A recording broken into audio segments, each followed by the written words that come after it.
We're missing Half-Life Alyx. Half-Life Alyx would be an A, putting Half-Life Alyx there. Why isn't Half-Life Alyx an S? Half-Life Alyx was a failed experiment.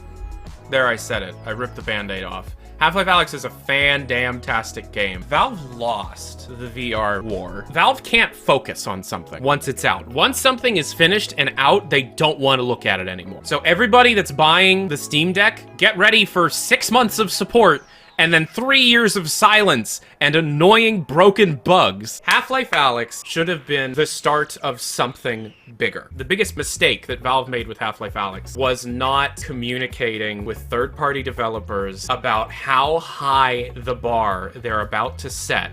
A bar so high, no other developer will ever be able to fucking surpass it. They researched how to make every single interaction in VR the most comfortable thing they possibly could. Didn't tell anyone about any of their findings except one time. Carrie Davis talked about doors for an hour, put it out into the world, made a half-assed map editor, did the developer commentary, and then disappeared, leaving the VR marketplace to flounder around as all developers attempted to catch up. And the problem is, no one has the kind of resources dedicated to VR development that Valve had. So Half-Life Alyx represents Valve's Achilles. They don't pay attention to the rest of the industry. They don't care because they don't have to. Half-Life Alyx was the safest thing that Valve could have done for a VR game. Look, I have no industry contact, but other passionate gamers that I've talked about Half-Life Alyx with, before its release, before its announcement, following its announcement, is that Valve was unwilling to make any kind of daring choice. They didn't have smooth locomotion working until 2 months before the game came out. 4 guns, no dual-handed guns, you walk very slowly, the level design is made specifically for teleporting, they never ambush you with a large amount of enemies until the very last chapter, and even then,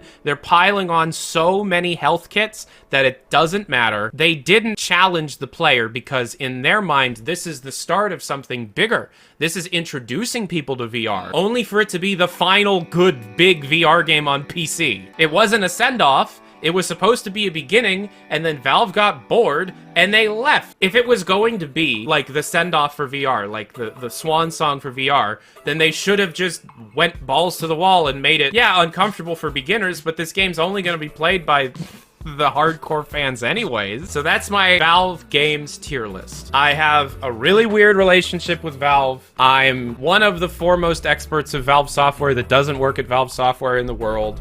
I have no industry contacts. I am a very passionate gamer. I'm Tyler Haircut McVicker. Thank you very much for watching. I love you guys.